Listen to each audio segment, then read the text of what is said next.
I'm Mr. MegaManFan, and today on the PC Engine Files, we are looking at Chibi Maruko-Chan Quiz de Pihyara.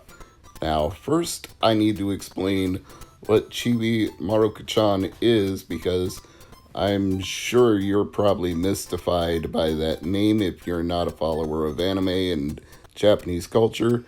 And even if you are, it's possible that this is still on the obscure side because it's not aimed for an older audience.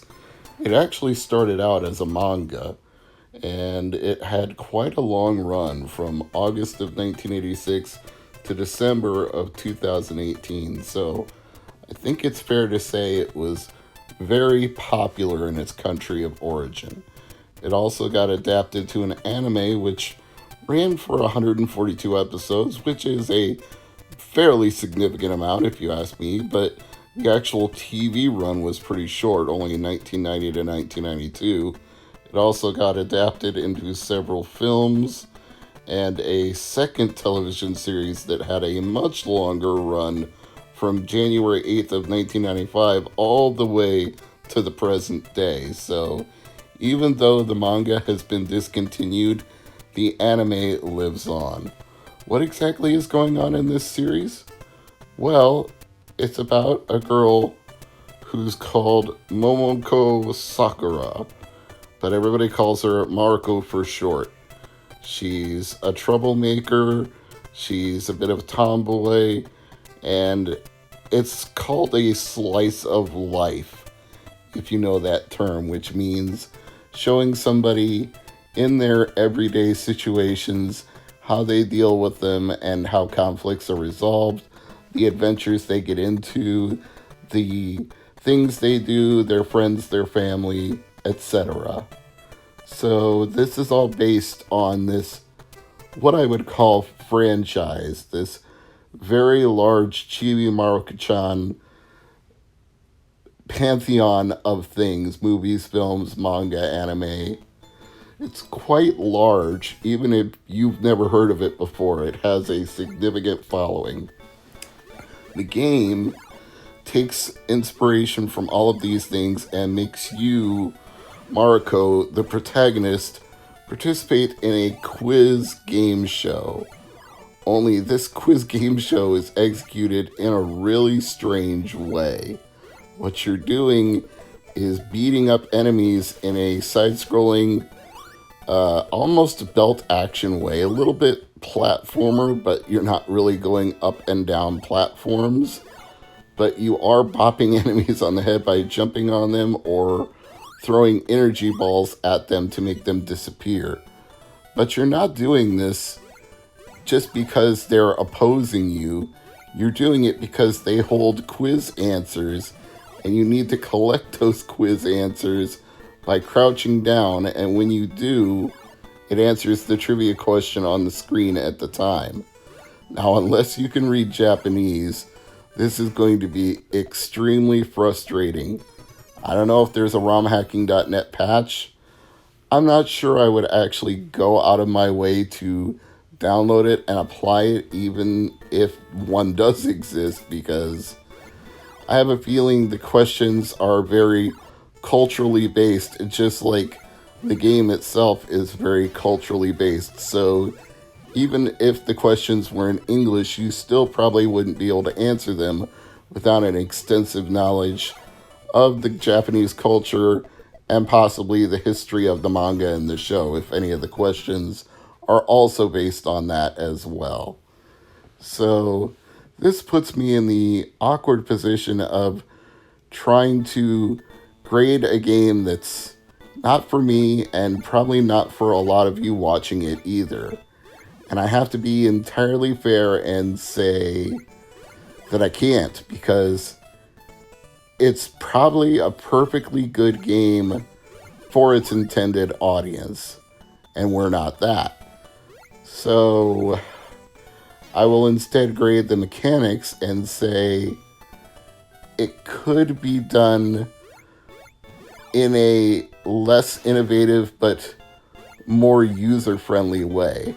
I like the idea of trying to make it not the typical quiz game that you see on PC Engine or so many other consoles of the era. They tried to do something new, but in reality, the best quiz games that you actually want to play keep it really simple by not making you have to kill enemies to collect the answers to the trivia questions. You just hit up for one, down for two, left for three, right for four, or whatever button combination they choose. You don't have to do a video game mechanic where you defeat enemies to answer the trivia questions. I mean, it's still kind of a cool idea in theory, especially if it got really esoteric. Like, let's say instead of dropping the answers to the questions, the different enemies on the screen looked like the trivia question answers, and when you bop the right one on the head, that would be the answer to the question. So instead of A, B, or C, or D, it would be like, look at this thing on the screen, it looks like an orange. And the question was, which of these items has a high concentration of vitamin C? So you wouldn't jump on the pasta, and you wouldn't jump on the hamburger, you would jump on the orange. I mean, that's kind of an innovative way to go about things, but I'm not sure collecting A, B, and C, and D from the items that you have to answer the trivia questions with is the right way to go. It's trying to be innovative for an unnecessary reason. It's innovation for the sake of innovation and not because it actually makes the game better or smoother to play. I'm sure this was a design decision to get people invested in the fact that it was an adaptation of the manga and anime. Like, we can't just have her doing something static. She's got to be active. We've got to represent her on the screen so that the players can connect with the game and what they're doing. Fair play. I'm not knocking them for that. I'm just saying, as specifically a trivia game, it's not the best way to present a trivia game, but it's admirable. And I think this whole thing can be boiled down to they were trying to do something, and I'm sure that the intended audience appreciates it. I'm not the intended audience, and it doesn't mean I don't appreciate it. It just means the replay value is pretty low, and even with an English language patch, it would probably not get much higher. So, in summary, Chibi Maruko-Chan Quiz to Pihyara is interesting. Not bad. Not necessarily good, unless you're Japanese and it's made for that audience.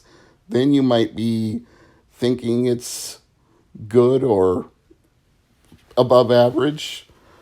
I don't know. I have no read on how that audience feels about this game, but I suspect it has a cultural cachet given the success of the Chibi Maruko-Chan franchise. So it's a good game for the right person, probably a younger person. I have to imagine the trivia questions are aimed at the demographic of the show, the manga, the movies. So the trivia questions are probably pretty simple, and maybe that wouldn't be interesting to older players. Younger players, perhaps. It's going to be something that you don't necessarily need to own as a PC Engine or TurboGrafx enthusiast. And it doesn't look to be a very affordable game either.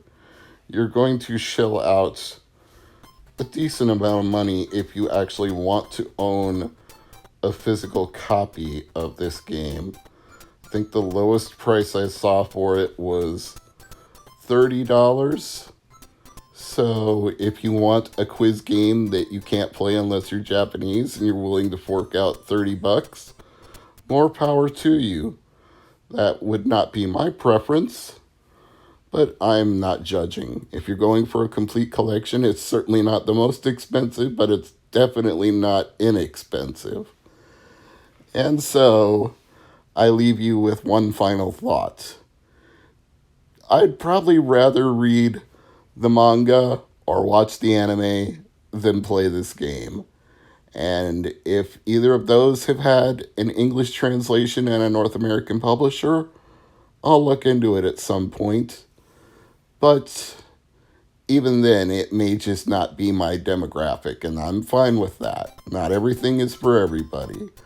But if quiz games are your thing, perhaps for a Japanese reader and speaker, this would be alright. Otherwise, I would say proceed with caution. Chibi Maruko-Chan, definitely not a game for everyone. I'm Mr. MegaManFan. This has been the PC Engine Files.